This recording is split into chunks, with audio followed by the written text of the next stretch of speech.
Assalamualaikum warahmatullahi wabarakatuh. Nama saya Muhammad Fauzan Rusbi Kholik dari kelas 04 TPLP 006. Di sini saya akan menjelaskan bagaimana tugas pertemuan cloud computing yang keenam. Jawaban untuk pertama, solusi dari PT Cyber Solusi Bangsa dengan saya menggunakan topologi star. Implementasi yaitu ada load balancer yang fungsinya untuk mendistribusikan lalu lintas secara merata ke web server. Lalu ada web server yang fungsinya untuk menyajikan konten web dan menangani permintaan pengguna. Lalu di sini ada beberapa contoh instance dari IP address, contohnya 192.168.1.2. Portnya yaitu 80 HTTP dan juga 443 HTTPS. Spesifikasinya bisa dilihat sebagai berikut, yaitu 4 vCPU, 15 GB RAM dan 200 GB SSD. Lalu ketiga, database server, yaitu fungsinya untuk menyimpan dan mengelola data aplikasi. Layanan digunakan yaitu adalah Google Cloud SQL. Di sini juga banyak instance yang juga sudah dijalankan seperti IP address yang 192.168.1.5. Ada 192.168.1.6. Lalu di sini juga ada Compute Engine web server, yaitu ada VM N1 standard min4 for vCPU dan 15 GB RAM, yaitu dengan 1.500.000 per bulan dikali 3 VM, yaitu menjadi 4.500.000 Cloud SQL database server. Instance DB NL standar juga per bulannya 2 juta per bulan kali 3 HA, yaitu sebesar 6 juta rupiah. Penyimpanan 1 TB yaitu 200.000 per bulan kali 3 dikalkulasikan menjadi 600.000. Biaya penggunaan 500.000 per bulan, jadi total biaya adalah 4.500.000 Compute Engine plus 6 juta untuk Cloud SQL dan juga plus 6 juta untuk Cloud Storage dan tambahan 500.000 untuk Cloud Balancing, dan total untuk pengeluaran per bulannya yaitu 11.600.000 per bulan.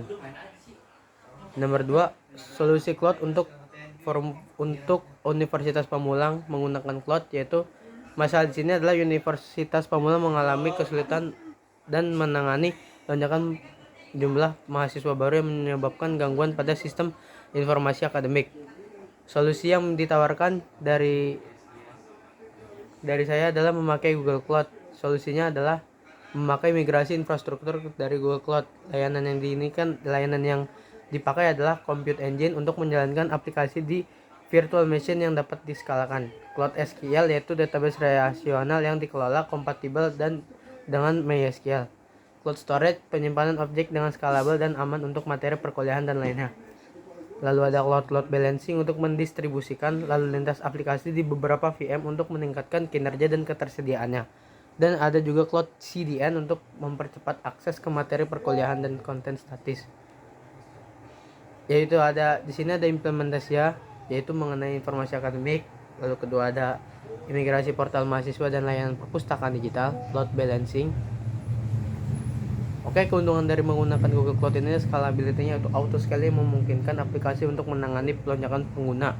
Reliability, Google Cloud menawarkan SLA yang tinggi dengan fitur-fitur seperti high availability dan automation backup performance, dan juga ada security. Google Cloud juga menyediakan keamanan tingkat tinggi dengan enkripsi data dan kontrol akses yang ketat.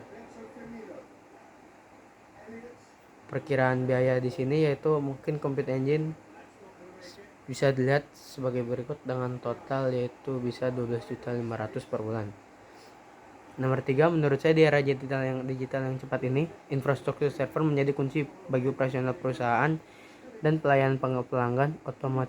Otomatisasi yaitu penggunaan teknologi untuk menjalankan tugas-tugas secara otomatis, terstruktur dan mengelola koordinasi otomatisasi dari berbagai layanan untuk mengefisiensi maksimal. Sebagai contoh di sini ada studi kasus sebuah perusahaan e-commerce mengalami lonjakan lalu lintas selama periode diskon besar-besaran. Dalam menghadapi tantangan ini, mereka menerapkan otomatisasi dan orkestra dengan menggunakan Jenkins dan Ansible untuk development otomatisasi aplikasi. Oke, di sini juga perusahaan ini memakai AWS Auto Scaling yang secara infrastruktur secara elastis. Protemus dan Grafana untuk monitoring performa real-time serta notifikasi otomatis melalui pagar Duty.